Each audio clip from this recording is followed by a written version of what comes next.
100 boundary and 56 তো ইনশাল্লাহ চেষ্টা থাকবে এটা রিচ করার জন্য। আলহামদুলিল্লাহ, যখন অ্যাজ এ ব্যাটসম্যান আপনি এরকম একটা টিমকে এরকম একটা কন্ট্রিবিউশন করতে পারবেন, ডেফিনেটলি অনেক পার্সোনালি ভালো লাগে। তো ডেফিনেটলি মেসেজ করতে পেরে খুবই ভালো লাগতেছে।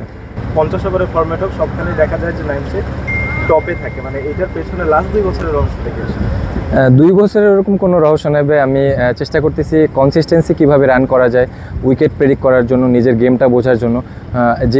যে জিনিসগুলি আগে মিস্টেক করছি ওই জিনিসগুলি যেন এখন বারে বারে মিস্টেক না করি, ওইখান থেকে বেশি করে লার্ন করে যেন ইনিংসগুলি লম্বা করতে পারি। যেমন আমি ক্যারিয়ারের শুরুতে অনেক 40, 50, 70-এ অনেক আউট হয়েছি। তো ওই জিনিসগুলি এখন আর মিস করি না। যেহেতু যেদিন সেট হই চেষ্টা করি 70, 80, যদি আরও মনে হয় যে ভালো উইকেট আরও লম্বা করতে পারবো, তখন আমি চেষ্টা করি যত লম্বা করা যায়।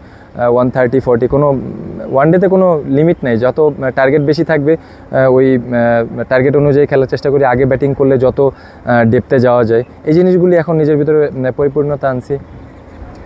আপনার একটা ফেসবুক পোস্ট নিয়ে এখন আসলে সবার জানার খুবই আগ্রহ, একটু বিস্তারিতভাবে, যে এই যে 100টা 4 এবং 50টা ছক্কা মারার যে ব্যাপারটা, এটার পেছনে যদি কোনো গল্প থাকে? ওইভাবে কোনো গল্প নেই।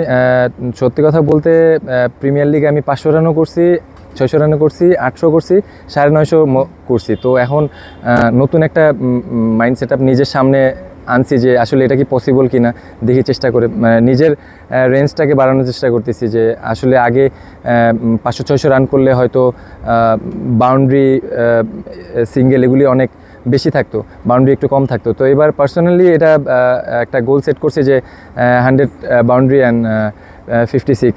তো ইনশাল্লাহ চেষ্টা থাকবে এটা রিচ করার জন্য। একটা জিনিস জাস্ট অ্যাড করি, আপনি যেবার 938 রান করেছেন সেবার অলমোস্ট 90টা বাউন্ডারি মেরেছিলেন, কিন্তু ছক্কা ছিল 27টা। আমি তার আগের বছরে যদি এনামূলক বিজয়ের 1138 রানের কথাও টানি, তার 97টা ছক্কা হয়েছিল, 47টা মানে 97টা বাউন্ডারি, 47টা ছক্কা। কতটা ডিফিকাল্ট এটা, মানে 100টা বাউন্ডারি? এবং না, আসলে যখন ডিফিকাল্ট চিন্তা করবেন তখন আসলেই ডিফিকাল্ট, বাট যখন আপনি পজিটিভ চিন্তা করবেন ডেফিনেটলি ওটা আপনার জন্য রিচ করতে ইজি হবে। আপনি যখন চিন্তা করবেন আমি করতে পারবো, তখন ডেফিনেটলি ওটা আপনি যদি আপনার মাইন্ডসেটটা ওরকম থাকে, ব্যাক অফ মাইন্ডে থাকে, ডেফিনেটলি এটা আপনি রিচ করতে পারবেন। তো আমি কনফিডেন্স যে করতে পারবো, দ্যাটস ওয়াই আমি এটা বলছি। ব্যাক অফ মাইন্ডে তাহলে এটাও নিশ্চয়ই কাজ করে যে এবার এগ্রেসিভ ক্রিকেটে একটু বেশি খেলা হবে? নট লাইক দ্যাট, এরকম কোনো প্ল্যানই যে এগ্রেসিভ আগে সেট হইতে হবে। উইকেট যেরকমই হোক, আপনি উইকেট প্রেডিক্ট করতে হবে, কোন উইকেটে কীভাবে খেলতে হবে। যখন উইকেটে সেট হবো, উইকেট বুঝতে পারবো, তখন আমি আমার রেঞ্জ অনুযায়ী খেলার চেষ্টা করবো। সেটা হচ্ছে আপনার ইউ আর প্লেইং ওয়েল, দুটো ম্যাচ থ্যাংক ইউ। টিম হিসেবে প্রাইম ম্যাচ ভালো খেললো, ভালো পারফরমেন্স। তো টিম হিসেবে প্রাইম ম্যাচ নিয়ে আপনার এক্সপেকটেশনস কি এবং আপনার টিম নিয়ে টার্গেট কি? টু বি অনেস্ট, ওইভাবে দূরে চিন্তা করতেছি না, যেহেতু আমরা ফার্স্টে 2টা ছোটো টিমের সাথে হারছি।